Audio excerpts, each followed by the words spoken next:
India, by the end of the 19th century, wasn't being governed by the British. It was being bled, systematically and ruthlessly. The company soldiers had their boots firmly pressed against the throats of every farmer, every weaver, every family that called this land home.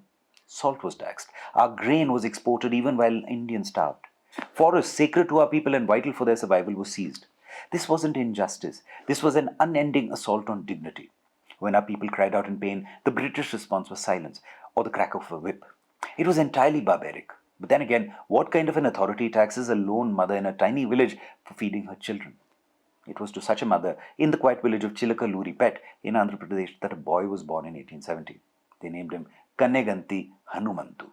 His was a humble farmer's family. He grew up watching his people toil endlessly only to have their grain snatched, their cattle taxed, their voices silenced. Through his adulthood, he witnessed the atrocities grow harsher by the day. And then, in the 1920s, the unrepentant British announced the imposition of an even more sadistic tax, pullery, forest produce tax. This brutal rule forced hapless farmers and tribal communities to pay for grazing their cattle on forest lands, land that belonged to them in the first place.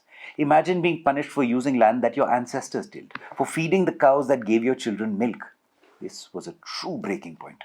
Hanumanthu, who had quietly toed the line till then, exploded.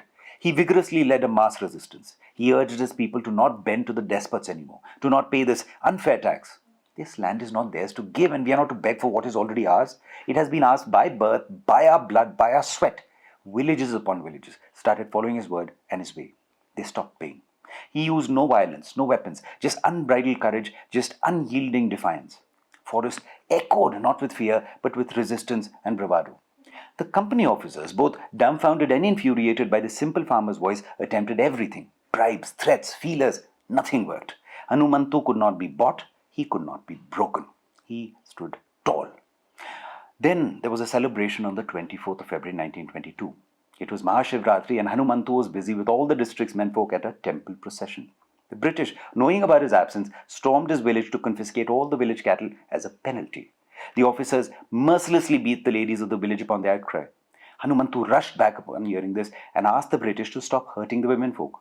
Even as he stepped in to stop the goons, they found their excuse and fired at point-blank range on an unarmed Hanumanthu. Not once, not twice, but over 24 times. Later that day, his bloodied body was dragged, tied to an officer's horse through the streets of his village. That sight, meant to instill fear, would ignite a fire and light a flame that would stir nationalist sentiments throughout Andhra and beyond. He became a symbol that even the simplest of men with the greatest courage could shake an empire. Remember his name. Share his story.